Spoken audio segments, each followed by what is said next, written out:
Look, we knew the Boston Bruins weren't going to go 80-3 or whatever, and they lost to the Tampa Bay Lightning. I don't think is too much to get worked up about at this point in the season. But we're going to talk today to Lauren Willand, who covers the Bruins and other Boston sports for NESN, co-host of the Locked On Red Sox podcast, to break down where the Bruins are at the moment, what's ahead before the All-Star break, and also a look ahead to the trade deadline here on today's episode of Locked On Boston Bruins. You're Locked On Bruins, your daily podcast on the Boston Bruins.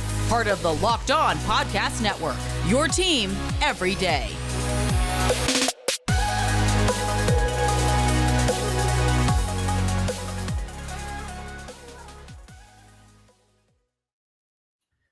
What is up, Bruins fans, and welcome back to the Locked On Boston Bruins podcast. I'm your host, Ian McLaren, and this is a daily show where we discuss all things Spoked B. Thank you so much for making Locked On Bruins part of your day. You can subscribe on your favorite podcast app as well as on YouTube so that you never miss a thing. Today's episode is brought to you by FanDuel Sportsbook, the official sportsbook of Locked On. Make every moment more by visiting fanduel.com/lockedon today to get started. And like I mentioned off the top, joined today by a special guest, Lauren Willand. Hi, Lauren. How are you doing today? I'm doing great. It's great to connect again. Yes, I think the last time we did this, you were still Lauren Campbell. So congrats on the change in last name and for that fun life update. Now, off the top, Bruins losing last night to the Tampa Bay Lightning. Please do follow Lauren's Twitter for an updated Bruins record after every game. Apologize again for doing that last week. My thing. That's Lauren's thing. Nobody else can tweet the record. Also, I believe in this house is your thing as well, correct? Yeah, I don't even know how that started, the house thing. I was like, let's try this out, and people loved it. So I'm like, you know what? We're gonna keep building houses. I'm stabilizing the housing market. Who's the most often mentioned in the house, do you think? Pastrnak definitely this year. Yeah, I think he has 38 houses. Yes. So. Oh, is it after every goal you do it? No. Yeah, after every goal. Oh, wow. And then if someone scores twice in the game, like Pastrnak when he had the hat trick, the second goal, Twitter will be like, oops, you already said that. So I have to go in and hit the space bar because then it recognizes it as a different tweet. I was like, oh my God, first world problems. Nice. I like just to do the simple pasta emoji and a red light emoji. I don't know if anybody else does that, but I like to do that as well. Anyways, Bruins losing last night to Tampa Bay. I said on Twitter that, the Bruins lose so infrequently this season that every loss is probably going to be a bit more magnified. I know some players talked after the game about, they're aware that since they are so far ahead of everybody, the opposition is going to use games against them as like a measuring stick. They're going to get every team's best so that they can say we beat the Bruins. How concerned? I don't even think that's a word we should say. But, there was the bad face-off, a bad play by Brandon Carlo last night on the third goal. A few minor breakdowns that led to the loss. But for me, it looked like it could have gone either way. What was your big takeaway from last night's game against the Lightning? Yeah, it just looked kind of messy in the third period. It was another non-on-time start for the Bruins, which you've seen so many times this year. But we've also seen them, the third period Bruins. That's when they dominate, and they look kind of lost. I don't know what happened. Yeah. The communication looked a little off, and everyone just kind of looked like they were out of place. They didn't really know what was going on. And I mean, then you had, the whole face-off fiasco with Krejci and Stamkos. But, I just think that was the biggest thing, is that between not starting on time, not capitalizing on power play opportunities, and there's nothing you can do about the faceoff. It was a missed call, or a missed, it was missed by the official, and Yeah. Linus Ullmark had no chance. Didn't even see that goal coming. But overall, it's not. I mean, like you said, concerned is probably not the word to be using. I definitely don't think there's any cause for concern. These games are going to happen, and they have 80 points. They have plenty of. Thankfully, there's cushion there, but you don't want this to continue. You have the All-Star break next week, so they're probably a little fatigued. They're probably kind of thinking like, all right, we just got to get through the next few games here.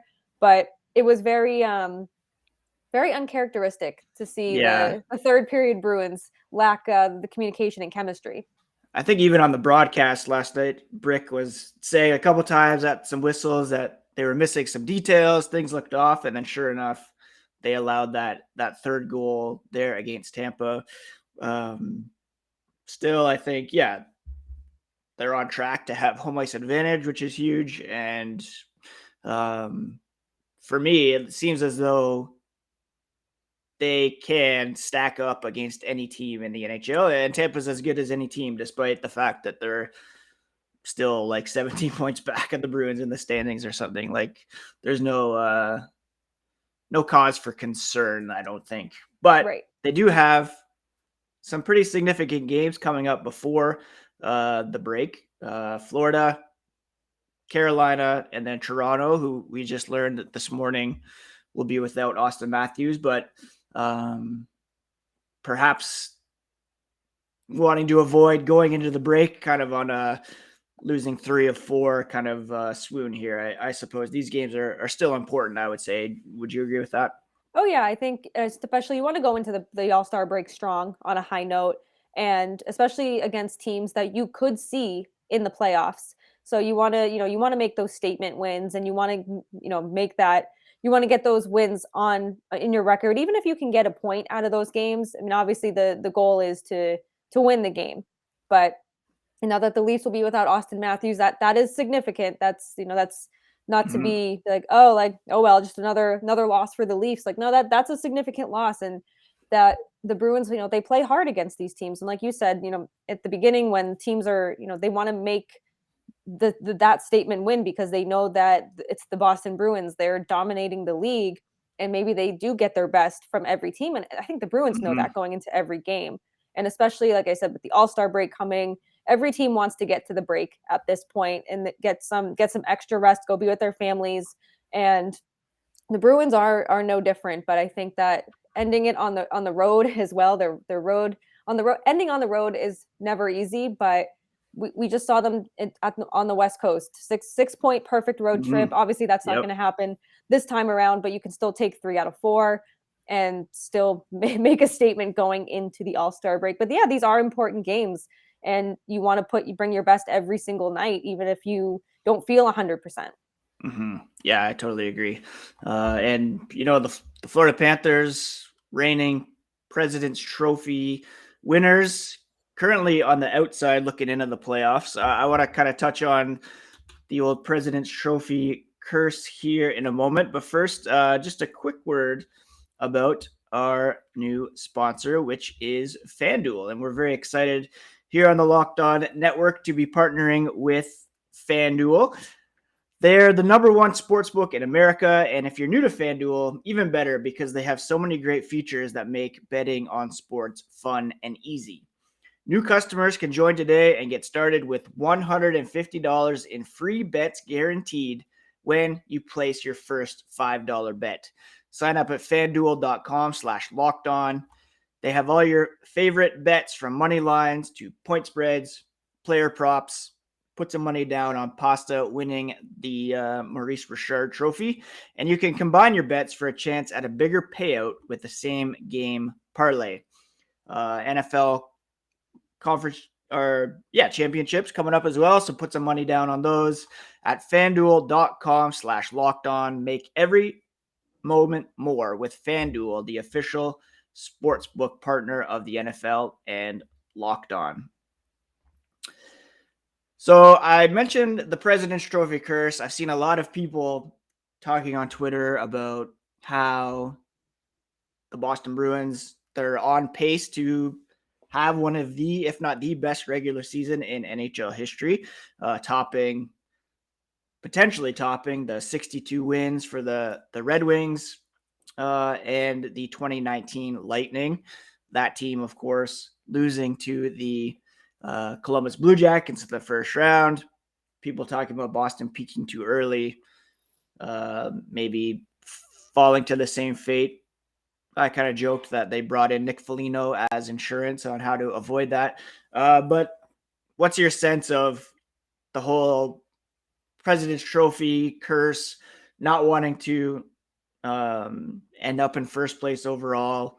Do you think the Bruins should kind of, I mean, it's difficult. You're not going to like take guys out of the lineup. You don't want to intentionally lose or anything, but what's your sense on them kind of coasting into the playoffs, I guess, is the concern. Yeah, I mean, when you say peaking too early, it's like now we're almost in February. We're more than halfway through the season. I just think this is who they are, and I don't think they've peaked. I mean, I think they're, like I said, I think they're who they are, and they're definitely on track to just run away with first place in the President's Trophy. And Yeah. of course, the fun thing about being a sports fan is the superstitions, the curses, Yeah. and so of course it's always like, oh, like hope we know what happens when they win the President's Trophy. And you can look at 2020 as well. Like that year, it's COVID year or shortened COVID year, the bubble playoffs, and that's when they won the President's Trophy. But I do think looking at that year, I don't think anyone was getting past Tampa, regardless if it was a Right. full season and normal playoffs, normal circumstances. I don't think anyone was getting anywhere past Tampa, anywhere close Right. to. But yeah, sure, you can look at and be like, look at what's happened when teams won the President's Trophy, but it's just a fun little thing. I don't think there's any really worry. And of course, like you said, you don't want to intentionally lose games. And I do think when it starts getting to like March, very early April, we'll start seeing a little bit more rest. Yeah. And I know Patrice Bergeron will not be happy about that. He's like someone who doesn't want to come out of the lineup and always wants the best. But I think that it's going to be smart. And maybe you'll see Jeremy Swayman get a little bit more games, maybe 2-3 in a row, and start kind of giving Allmark a little bit of rest. Especially he had a lot of games in November when Jeremy Swayman got injured. He's carried a lot of the load. And before he was even injured, he was just kind of struggling. So, you want to be the best team throughout the entire season. You want to give your best every single game, but you don't want that to burn you in the playoffs and all of a sudden the Bruins get swept in the first round. That's the last thing that they want. And it wouldn't be because of a President's Trophy curse. It would be because they weren't given the proper rest, or the players didn't take their proper rest, or whatever. But we would be quick to blame the President's Trophy because that's the safe route. That's what we have to do. You just reminded me of 2020 and that Bruins winning the President's Trophy, but then having to play that round robin for seeding. And then Philadelphia ended up with the top. That so weird. That makes me so mad every time I think of it. Like that was, I get they wanted them to get some warm up games, but they shouldn't have been that meaningful that they didn't get the top seed. Anyways, that's in the past, I suppose. But I totally agree with you. Like the Bruins, it's no longer a matter of this is a good start. It's no longer a matter of they're peaking too soon. They're just this good. Like they're number one in goals per game, by far the best team in goals allowed per game, and much better than that Tampa team a few years ago. I think I saw on Twitter this morning, the Bruins are or were going into last night anyways at like 2.07 goals allowed per game. That Tampa team was 2.7. So that's a pretty big difference there. And if this team can stay healthy, I think they just are what they are. They're a very good team. Speaking of health, I think we're kind of seeing the impact of Jake DeBrusk being out of the lineup lately. They've tried Taylor Hall on the top line, Craig Smith, who arguably should not even be in the lineup at this point.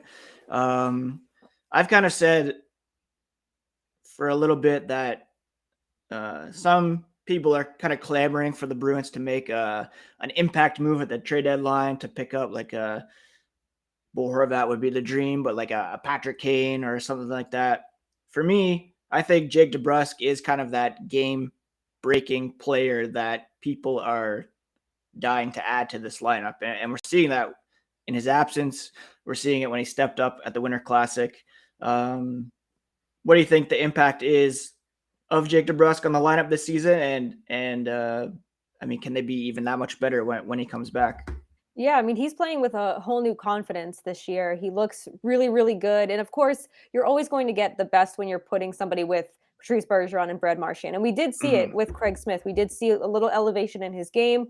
And some of that is he just couldn't buy a goal. It was like no sec in the beginning of the season. He just could not buy a goal. Osaka was plagued by it for a little while. So you do see when you're skating along with those two future Hall of Famers, you're going to get the best out of it. And Jake DeBrusk is truly thriving. I mean, he probably could have scored 30 goals if he stayed healthy. He was on a great pace and kind of turning into that player that fans were hoping or even knowing that he is. And he couldn't get to that level under Bruce Cassidy for whatever reason. And just having that change of scenery with Jim Montgomery and just having the players like really rally around him too. And just having, I mean, this team is really tight knit. They're holding each other accountable. They're so much fun. They're just a big group of really, really good friends and like a little family. And you see it in the locker room. You see it on the ice. You see it in their toy shopping events, just how much fun they're having together. So when you do that and you couple with wanting to be an impact player for your team and you get a Jake DeBrusk and he's been fantastic this year. Of course, his injuries come in an unfortunate time but it's better. I don't know if that's the right word. It's better to lose him, now than 4 weeks when it's April and May and you're like, oh, maybe he could come back for the Cup final if they make it that far. So like, thankfully, like the silver lining is that he will be back in this lineup. And it's scary because they're winning games without him. They found ways to win without Marchand, without McAvoy and Grzelcyk. They found ways to struggle to win without Derek Forbort and make penalty kills still.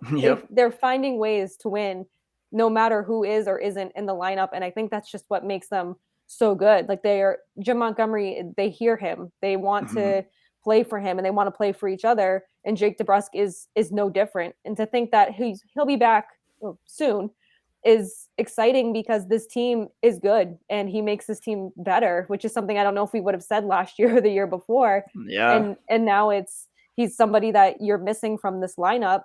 And we've seen it with the shuffling of that top line and trying to mix and match and plug and play who goes on that top line. And it's clearly his spot to lose. Yeah, for sure. It's crazy that you mentioned kind of the impact of Jim Montgomery and looking back at the decision to fire Bruce Cassidy.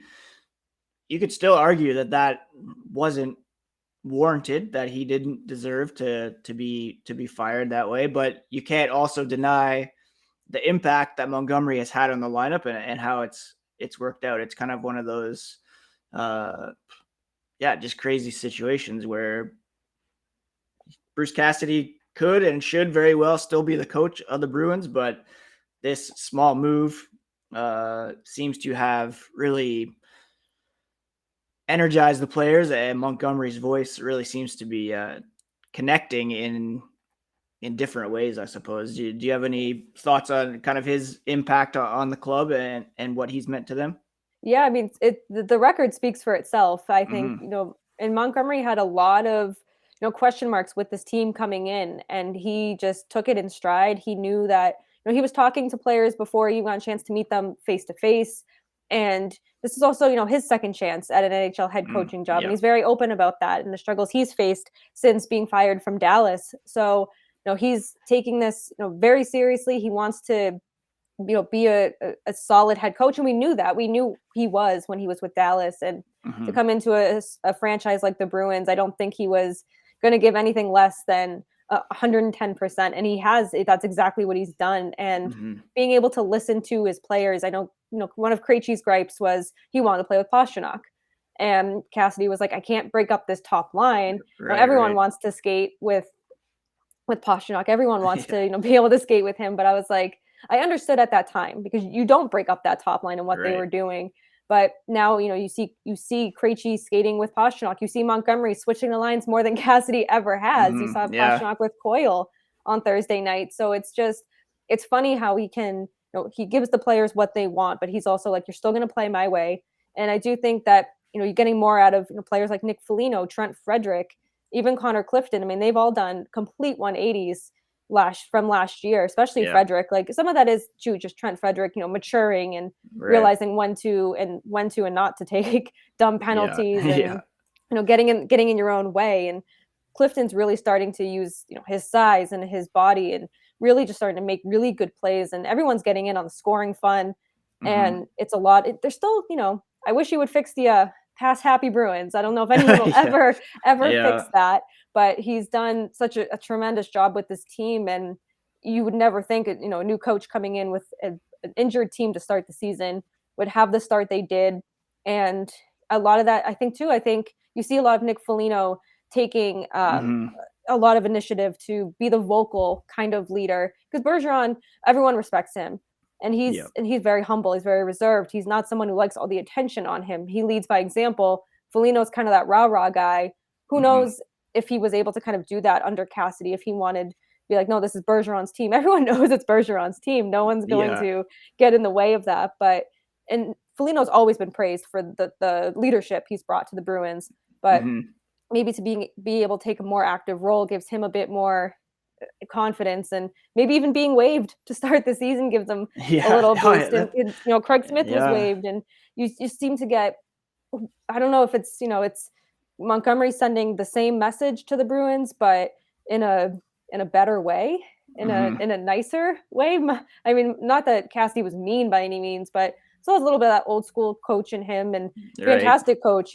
I loved Bruce Cassidy while he was here, and clearly he's a good coach. Look what he's doing with the Vegas Golden Knights. Yeah, exactly. So his impact has been awesome for the Bruins. I think he's a perfect fit, and I like that he wasn't even really kind of mentioned in the round of candidates. David Quinn was out there.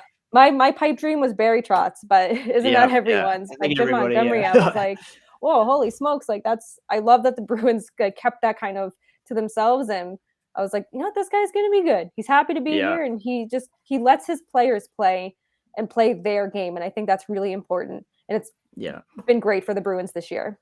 For sure, and I feel so happy for him, just his journey to this point.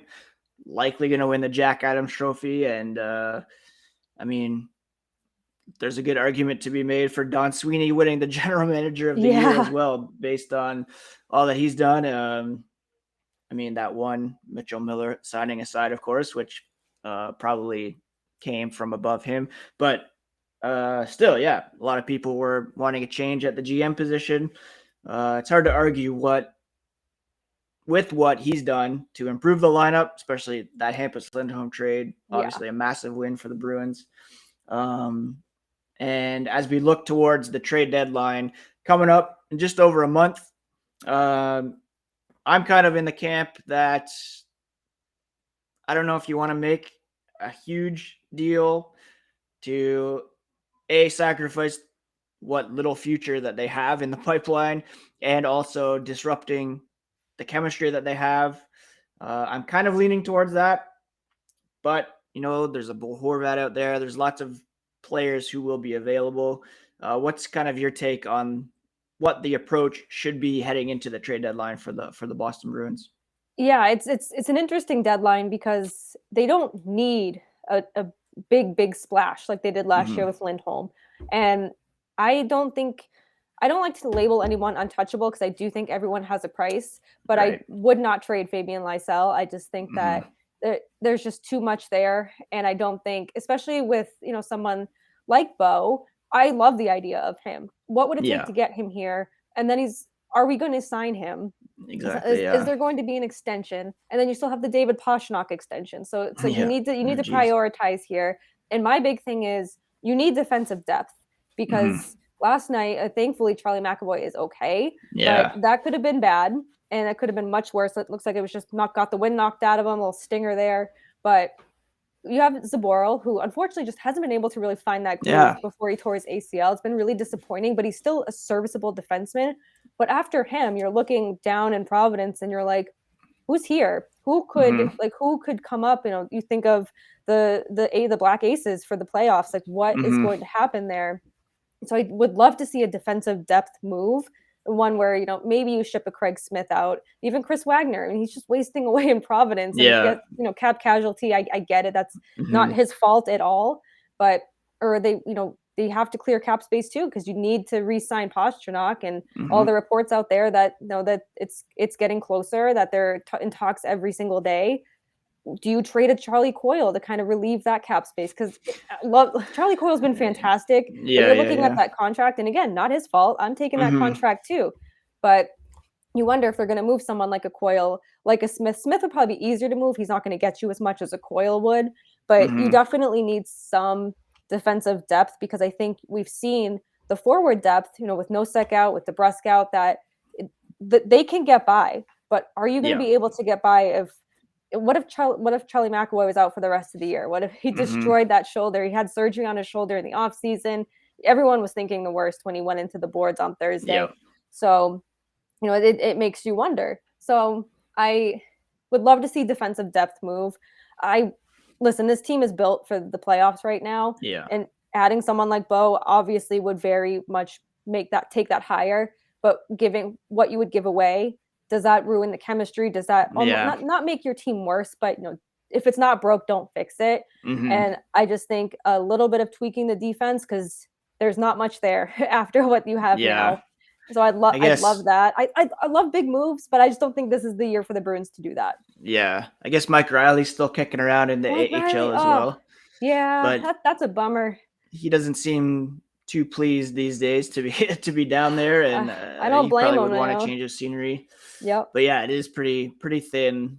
I mean, unless maybe Mason Lohrei signs his entry level deal later in the season and pops in, but yeah, still, it's I think you're right. That's definitely one area where they need to shore things up.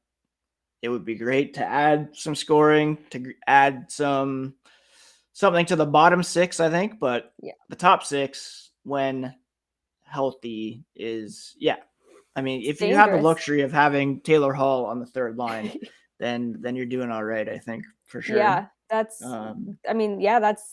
this team is no longer a one-line team. They are a very dangerous, deep team, and all of a sudden it's like, how did this happen? Like, exactly. When did this happen? Well, I'm very interested to see. Don Sweeney hasn't really spoken lately or tipped his hand as to kind of what their approach to the deadline will be. I'm pretty interested to see what that will look like. The Bruins, 3 games left until the All-Star break. Then they're off for like 10 days or so. And then things, I'm sure, will start to ramp up after that time.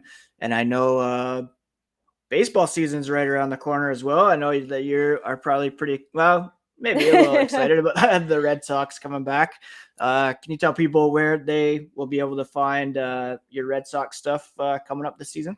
Yeah, you can find me on Twitter, Lauren, 3 Laws, Lauren with 4 R's. No house tweets for baseball. I was doing it for the Locked On Red Sox Twitter account at LO_Red Sox. But I was like, just doesn't have the same vibe. Like, we got to find something else for home runs, and who knows how much home runs will be hit this year with the Red Sox. But I do host the Locked On Red Sox podcast with my co-host Jake. We do that Monday through Friday, just like Locked On Bruins, and a lot of Red Sox stuff, for good or bad, has happened, or for better or for worse, has happened this off season. So we'll be there all season. Like I said, if win or lose, and there could be a lot of losses, we'll be there. So find us wherever you get your podcasts, and all my written work for Bruins and the Red Sox is on NESN.com.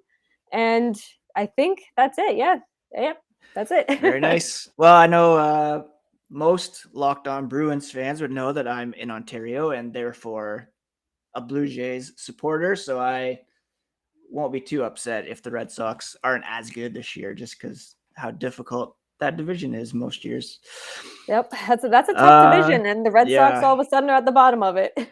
Yeah, it's crazy. Well, thank you so much, Lauren, for taking some time to chat. Hopefully we can connect again down the road after the deadline or closer to the playoffs.